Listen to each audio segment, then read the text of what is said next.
Hello अब जा लोग बात तेरा चला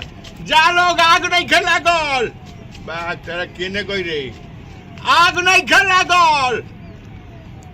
रोके ना फायर ब्रिगेड वाला के बोलौले रहनी है अभी। हाँ हेलो हाँ आग नहीं लगा है लगने वाला था नहीं लगा है आप लोग जाइए हम लोग का आपका जी प्रणाम। आपका सायरन सुन के उधर से हमको पता चल गया कि आप लोग एकदम रास्ता में आ रहे हैं। कहाँ आग लगल बहू? हाँ ठीक है बहुत बहुत धन्यवाद है ठीक है मुखिया जी। ठंडा नहीं लगत का हो का ठंडा नहीं लगत का ठंडा लगता है अरे रोका ना जान जाता तरह ये गर्मी के चलते गर्मी हो गई देखला कि फायर ब्रिगेड के अब ही माना कहनी है कि मत आवा लोग ये तो तारा गर्मी कथी के हो गई इतना ठंडा पड़त आवे या तारा गर्मी होता हमरा नु ठंडा ये गर्मी लगता कैसे गर्मी हो गई? अरे आटवा जान तोरा का भइल हां गेहुआ भइल बनु हां अब गेहुआ भइल बा त ये निकलनी है आज छोड़ में से। हां छोड़ में से निकाल के या उहे पिसवा देनी है आटा। हाँ आटा पिसवानी है पिसवा के लेनी है हम कहनी है कि ऐसा बाकी जाए के बतनी खेत हो चट्टी पर तो तनी जाए के बतल हमरे के कुछ खिया दे। अच्छा हाँ खिया दे नाश्ता उस्ता करवा दे। हाँ बुझा कि बैठा रहनी है कोठरिया में आ है बुढ़िया हमार ओकर आदत है जब हम खाए के कहब वही घड़ी चूल्हा एकदम एथी कर दी। हाँ गरम गरम खियावेली गरम खानी। हाँ जीवन भर तो लइके खानी आजो लइके हाँ लइके खानी रहल ऐसन लइका फैका हो गई जी ना कहत नहीं लइके रहल लइके रहनी आजो। हाँ बुद्धि भई रही त कुछ और रोकता का अरे कहत नहीं बुद्धि रही तो माने बुद्धिमान लोग अच्छा जगह बा अच्छा जगह बा हमहू अच्छा जगह तो उहे जन बाटे अब उहे जन बाकी ओने से बना के एक फूलल रोटी है रोटी फूलल रोटी जन बाटे थरिया में रखा था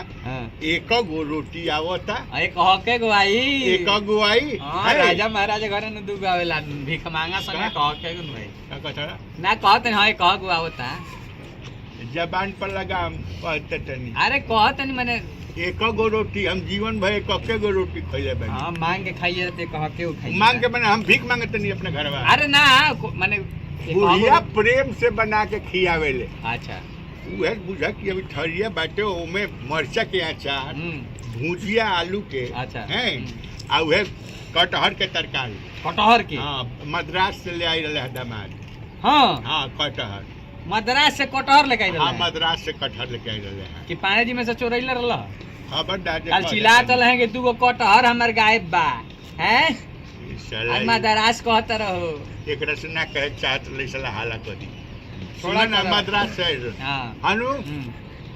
उ परात में सब आइटम बाटे आ ओकरा बाद जब बुढ़िया एक गो हाथे फूलल रोटी है ले आके रखत दिया अब फूलल बाटे भाई जबले ओकर हवा गरम का निकली ना तबले आदमी हाथ कैसे हाथ केंगा लगे हाथ जड़ जला अब का कहनी है नु कि हेने से उसका के तनी कब फाड़ दिए लगे तनी बनी हां फरनी नु बस मुंह पर मर झोंकलस गरम हवा नी ओकर रोटिया पे जन रहे रोटी में। हां अरे रोटिया फूलेला हां तो में गरम हवा रहेला तबे नु फूलेला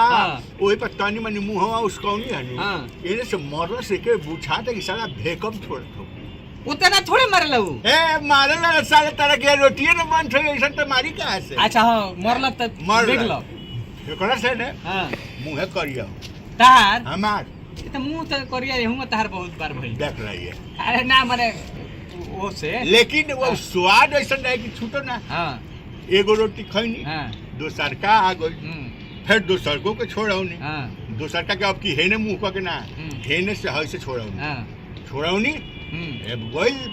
एकदम रूम में। अच्छा रूम में गर्मी टेम्परेचर एकदम गरम है फिर छोड़ौनी फिर आई रोटी फिर छोड़ौनी ऐसे कह के 8 गो रोटी खैनी। अच्छा 8 गो रोटी खैनी 8 गो रोटी के जन गैस रहे वो रूम में अब तो रूम में जन बुझा कि मैंने भर गई रोटिया के गरम हुआ रूम में आ उसे रूम गरम हो गई कि तर पसीना फेंकता है नु हमरा बुढ़िया के तो एक्सपोजर मार देले बा। का मतलब है सरद गरम काहे कि बुढ़िया ने खाना बनाओ हनु रोटी ठंडा में बनाओ इन्हें गर्मी बैठे गरम ठंडा गरम ठंडा गरम ठंडा गरम ठंडा गरम ठंडा बस गरम ठंडा 8 बेर आई रहेगा इधर तो 8 बेर कर दो गरम ठंडा हो गइल 8 बार समझ ले हो गइल नु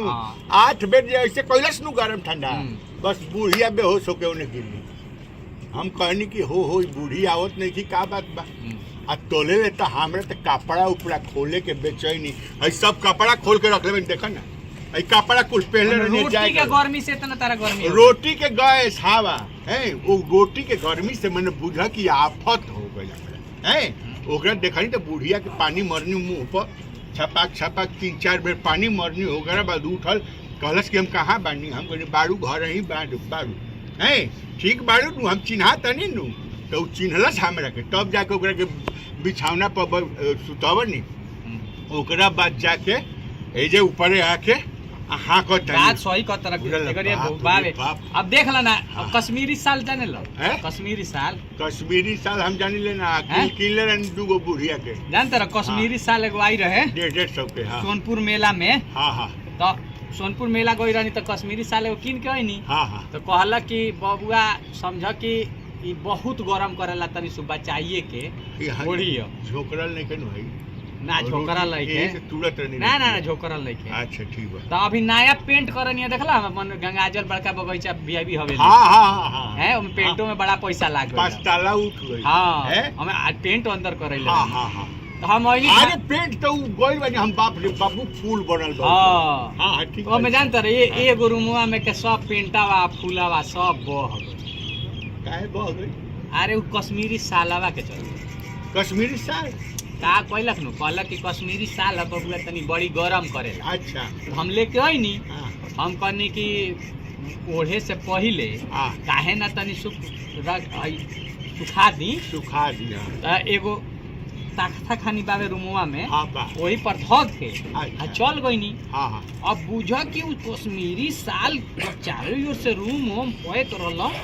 गेट उट पैक तारा सीढ़ी ओढ़ी पैक सब पैक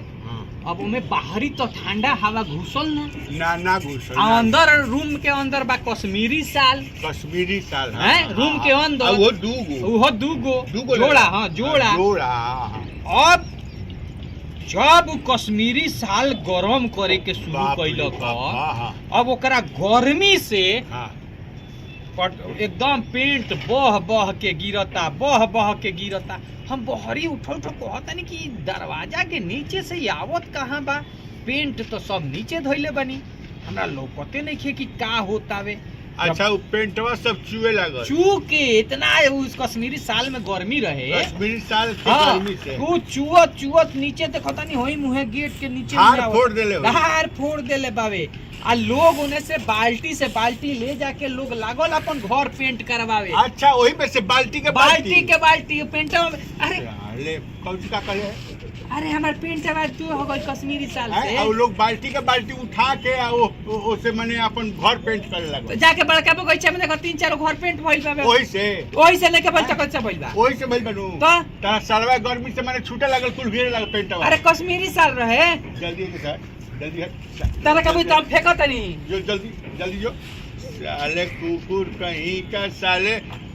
साले 1.5 लीटर पेंटे लागल हुई साले चूहे बकर तो 1.5 लीटर चूहे रे साला बाल्टी आदमी कैसे ले जाई ओने इनके साल से गर्मी चूहे लागता पिघिल के पेंट कुकुर साले कुकुर कहीं का साला आई है मां ठंडा भर कह दे तनी इज्जती हो के बस साले ना आइबो बदमाश कहीं। नमस्कार दोस्तों, मैं आपका दोस्त वीआईपी विजेंद्र सिंह रउरा देख रहल बानी आनंद मोहन ऑफिशियल। जी प्रणाम। और ये चैनल पे ये वीडियो कैसा लागल है लाइक करी कमेंट करी, चैनल सब्सक्राइब नहीं के लेता सब्सक्राइब करी। मामा बहुत दिन बाद आइल बानी फिर हमने के एक से एक फेंकू बाबा